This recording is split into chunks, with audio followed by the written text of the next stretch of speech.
मक्का और मदीना की आजिज़ाना हाज़िरी के बाद आज ये पहली रेसिपी है जो आप लोगों से शेयर करने लगी हूँ। और आज शुरुआत मैं मीठे से करूँगी और मेरी दुआ है कि अल्लाह हर मोमिन मुसलमान को अपने और अपने महबूब का रोज़ा दिखाए, आमीन। बिस्मिल्लाहिर्रहमानिर्रहीम। अस्सलामुअलैकुम। खुश रहें, आबाद रहें, जहाँ भी रहें हैप्पी रहें और हेल्दी रहें। तो मैं हूँ फ़ायज़ा और वेलकम करती हूँ आपको चटपटे पकवान में। आज आप लोगों से शेयर करूँगी मैं परफेक्ट मतंजन की रेसिपी। चावल कितने उबालेंगे, मीठा कितना डलेगा और चावल को दम पे कैसे लगाया जाएगा। परफेक्ट रेसिपी है, एंड तक देखें। अच्छी लगे तो लाइक भी कर दें और चटपटे पकवान को सब्सक्राइब भी कर लें। तो चलें फिर मीठे की ये बेहतरीन रेसिपी स्टार्ट कर लेते हैं। तो परफेक्ट मतंजन बनाने के लिए सबसे पहले तो चावल चेक कर लेते हैं। अच्छा, चावल एक होते हैं बासमती राइस, दूसरे सेला राइस। मतंजन में हम जो चावल इस्तेमाल करने लगे हैं वो है सेला राइस। तो 500 ग्राम के करीब ये सेला राइस है। आप इसे 2 घंटे, 3 घंटे, 4 घंटे भी भिगो कर रख सकते हैं, बेस्ट रिज़ल्ट मिलेगा। तो मैंने भी तकरीबन 2 से ढाई घंटे इन्हें भिगो दिया है। चावल फूल कर डबल हो चुके हैं। चलें जी, अब हमने चावल को बॉईल करना है। तो पानी मैंने पहले ही चढ़ा दिया था, तकरीबन ये 2.5 से 3 लीटर के बराबर पानी है। तो जैसे ही पानी में हल्के हल्के से बबल्स आने लगें, यानी कि पानी बॉइलिंग पॉइंट पे आ जाए, डाल देंगे इसमें छुआरे, तकरीबन 6 से 7 अदद। अच्छा, छुआरे पहले इसलिए डाले हैं क्योंकि ये हार्ड होते हैं। आप इनकी गुठली रिमूव कर सकते हैं, मगर मैंने इनका टॉप निकाल दिया है, गुठली को नहीं निकाला। चलें जी, 2 से 3 मिनट के लिए छुआरों को गर्म पानी में ही रहने दें ताकि ये हल्के से सॉफ्ट हो जाए। चावल जो हमने भिगो कर रखे हुए थे वो सारे के सारे डाल देंगे और यहाँ पर चावल को हमने बॉईल करना है। और यही वो पॉइंट है जहाँ पर आप सबसे बड़ी मिस्टेक करते हैं। तो चावल को हमने फुली डन करना होता है। चावल की शेप भी ख़राब नहीं होनी चाहिए और ये अच्छे नरम भी हो जाएं। मैं आपको बताऊं, आप 97% तक चावल को गलाकर सॉफ्ट कर लें। चावल को यहाँ पर पकते हुए तकरीबन 7 से 8 मिनट गुजर चुके हैं। चावल को चेक कर लेते हैं। अच्छा, चावल को चेक करने का तरीका ये है कि चावल को जब आप प्रेस करेंगे, अगर तो आपको इसमें मज़ीद दाने नज़र आने लगें, यानी कि चावल टूटने के बाद मज़ीद 2 से 3 दाने नज़र आए ना, तो अभी मज़ीद इसे बॉयल करें। तो 2 से 3 मिनट के लिए मज़ीद चावल को बॉयल कर लेते हैं। अब चेक करें, चावल एकदम मैश हो जाना चाहिए और इसकी शेप भी ख़राब नहीं होनी चाहिए। इस बात का आप लोगों ने ख़ास ध्यान रखना है। बस ये समझ लें कि यहाँ पर 1 कनी या 2 कनी का कोई चक्कर नहीं है। जैसे हम बिरयानी के लिए बॉयल करते हैं ना, आप लोगों ने इन्हें फुली डन करना है, मुकम्मल तौर पर सॉफ्ट कर लेना है। चावल जब अच्छे तरीके से बॉयल हो जाए तो इन्हें छान कर अलहदा से रख लें, पानी निकाल दें। अब यहाँ पर ले लिया मैंने कढ़ाई और आधा किलो चावल के लिए मैं आधा कप ही घी का इस्तेमाल करने लगी हूँ। आप कुकिंग ऑयल भी डाल सकते हैं, मगर घी से अच्छी खुशबू आती है।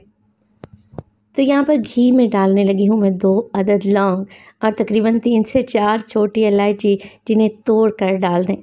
हल्का सा इन्हें गर्म होने दें घी में। जैसे ही हल्की सी इनकी खुशबू आने लगे ना, तब आप इसमें डाल दें ड्राई फ्रूट्स। आप अपनी मर्ज़ी के मुताबिक ड्राई फ्रूट इसमें डाल सकते हैं। मैंने यहाँ पर ड्राई नारियल लिया है, जिसके मैंने पतले पतले से स्लाइसेस कर लिए हैं। इसके साथ ही कुछ बादाम लिए हैं, जिन्हें 2 टुकड़ों में काट लिया है, और साथ के साथ मैं किशमिश का भी इस्तेमाल करूँगी। तो ये टोटली आप लोगों पे डिपेंड करता है कि आप इसमें कौन से ड्राई फ्रूट्स डालना चाहते हैं और कितनी क्वांटिटी में डालना चाहते हैं। कोई इशू नहीं है। चलें जी, ऑयल में इन्हें हल्का सा गरम करेंगे, फ्राई कर लेंगे। जैसे ही आपको लगे कि किशमिश फूलने लगी है, आधा कप दूध लें। दूध उबला हुआ और ठंडा इस्तेमाल कर रही हूँ, और शामिल कर देंगे। क्वांटिटी का आप लोगों ने ख़ास ध्यान रखना है। आधा कप घी, आधा कप दूध इसमें शामिल करना है। दूध डाल दिया, अब बारी आती है चीनी की। तो टोटल मैंने 400 ग्राम चीनी का इस्तेमाल किया है। वैसे तो 500 ग्राम चावल हैं, यानी कि आधा किलो, तो 500 ग्राम ही इसमें चीनी डलनी चाहिए थी, मगर मैंने 400 ग्राम चीनी डाली है, जिससे परफेक्ट मतंजन बनकर तैयार होता है। अगर बहुत ज़्यादा मीठा आप लोग खाते हैं ना, तो आप 500 ग्राम चीनी भी ऐड कर सकते हैं। तो बस अब कुछ भी नहीं करना आप लोगों ने, बिल्कुल लो फ्लेम पे इस चीनी को मेल्ट होने देना है। 3 से 4 मिनट लगेंगे। जब तक चीनी का दाना घुल नहीं जाता, चीनी को मेल्ट होने दें। यहाँ पर हमने एक शीरा तैयार करना है, और आप लोग ज़रा चेक करें, जैसे जैसे चीनी घुलती जाएगी, इसका दाना भी मेल्ट होता जाएगा। अब हमने जैसे ही चीनी मेल्ट हुई इसमें डाल दिए चावल जो कि हमने छान कर रखे हुए थे। तो सारे के सारे ही चावल डाल दें। ये एक परफेक्ट रेसिपी है और इतनी आसान कि आप पहली बार में ही परफेक्ट मतंजन बनाकर तैयार कर लेंगे। जब आप बनाकर इसके रिज़ल्ट चेक करेंगे ना, खुद भी हैरान रह जाएंगे। अच्छा, चावल मैंने सारे डाल दिए।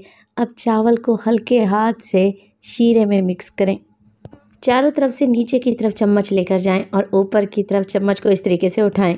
इससे क्या होगा, चावल टूटेंगे भी नहीं और शीरे में अच्छे तरीके से कोट भी हो जाएंगे। और इसी स्टेज पर अगर तो रेसिपी आप लोगों को ज़रा सी भी अच्छी लग रही हो, रेसिपी को लाइक कर दिया करें और चटपटे पकवान को सब्सक्राइब भी कर लें।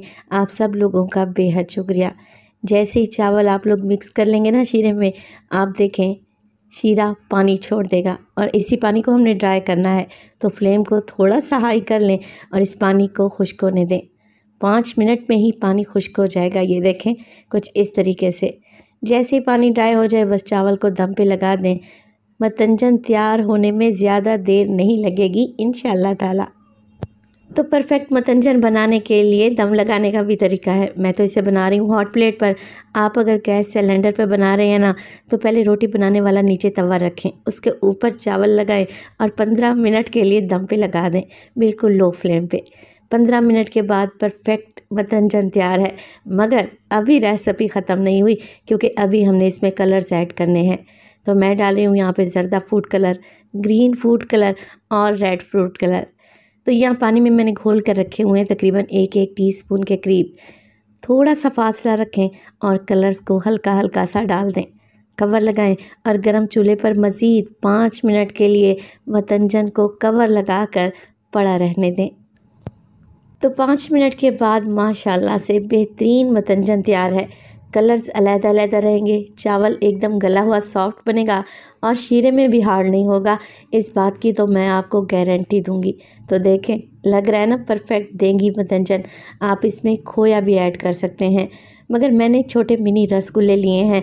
आप माशाल्लाह से चावल चेक करें, एक एक चावल खिला हुआ है और कलर्स भी आपस में मिक्स नहीं हुए। आगे चलकर मैं आपको चावल भी चेक करवा देती हूँ ताकि आपके सारे डाउट ख़त्म हो जाएं। और जब आप मतंजन ट्राई करें ना, मेरी ही रेसिपी को फॉलो करें। तो माशाल्लाह से देखें, लग रहे हैं ना टेस्टी। और चावल चेक करें, माशाल्लाह से एकदम सॉफ्ट, ज़र्रा बराबर भी हार्ड नहीं हुए चावल। ये बेहतरीन रेसिपी है, परफेक्ट है, एकदम परफेक्ट रेशो के साथ आप लोगों से शेयर की है। तो रेसिपी ट्राई करें तो अपना फीडबैक देना हरगिज़ नहीं भूलिएगा। आपके एक प्यारे से कमेंट का हमेशा से मुझे इंतज़ार रहता है और मैं कोशिश करती हूँ कि आपके सारे कमेंट्स का जवाब दूँ। तो अपना बहुत सारा ख्याल रखिएगा। फ़ाइज़ा को अपनी दुआओं में याद रखिएगा। मुझे दीजिए इजाज़त। टिल देन, अल्लाह निगहबान।